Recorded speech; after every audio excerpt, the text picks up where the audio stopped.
बांग्लादेश में प्रधानमंत्री शेख हसीना के इस्तीफे की मांग को लेकर बवाल चल रहा है और इस झड़प में अब तक कम से कम 100 लोगों की मौत भी हो गई। प्रदर्शनकारी हिंदुओं को निशाना बना रहे हैं। रविवार को हुई भीषण झड़प में 14 पुलिसकर्मियों सहित 100 लोगों की मौत हुई और सैकड़ों अन्य घायल हो गए। कट्टरपंथियों ने हिंदू और मंदिरों पर हमले किए। एक रिपोर्ट के मुताबिक इस्कॉन और काली मंदिरों सहित हिंदुओं के घरों को निशाना बनाया गया। हंगामे को देखते हुए भक्तों को शरण लेने के लिए मजबूर होना पड़ा। हिंसा में एक हिंदू की मौत की भी खबर सामने आई है। ऐसे में भारत सरकार ने अब एडवाइजरी जारी की है। भारत ने लोगों को यात्रा से बचने को कहा। बांग्लादेश में इस समय इंटरनेट और मोबाइल नेटवर्क बंद कर दिया गया है। वहां पूरे देश में कर्फ्यू लागू है। आपको बता दें कि पिछले दिनों बांग्लादेश में आरक्षण को लेकर काफी बवाल हुआ था, जिसे वहां के सुप्रीम कोर्ट ने खत्म कर दिया था।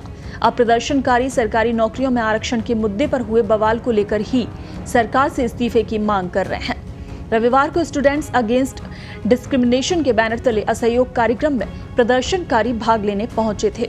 अवामी लीग, छात्र लीग और जुबो लीग के कार्यकर्ताओं ने उनका विरोध किया और दोनों पक्षों के बीच झड़प हुई। वहां के स्थानीय अखबार के मुताबिक असहयोग आंदोलन को लेकर देश भर में हुई झड़पों और गोलीबारी और जवाबी हमलों में कम से कम 100 लोगों की जान चली गई, जिसमें 14 पुलिसकर्मियों के मारे जाने की खबर है। और हंगामे को देखकर ही रविवार शाम से देश भर में कर्फ्यू लगा दिया गया। इंटरनेट, मोबाइल सेवाएं भी बंद कर दी गई हैं। सेना प्रमुख ने कहा कि अब आर्मी की तरफ से गोलीबारी नहीं की जाएगी। उन्होंने ये भी कहा कि अगर सत्ता परिवर्तन गैर लोकतांत्रिक तरीके से हुआ तो बांग्लादेश केन्या की तरह बन जाएगा। वहीं प्रधानमंत्री शेख हसीना ने कहा कि विरोध के नाम पर बांग्लादेश में तोड़फोड़ की जा रही है। ऐसा करने वाले लोग छात्र नहीं बल्कि आतंकवादी हैं। उन्होंने जनता से ऐसे लोगों से सख्ती से निपटने को कहा। वहीं सरकार ने आज सोमवार, मंगलवार, बुधवार को 3 दिवसीय अवकाश की भी घोषणा कर दी है। आपको बता दें कि सरकार ने हिंसा भड़काने के लिए विपक्षी दलों और प्रतिबंधित दक्षिणपंथी जमात इस्लामी पार्टी और उनकी छात्र शाखाओं को दोषी ठहराया है।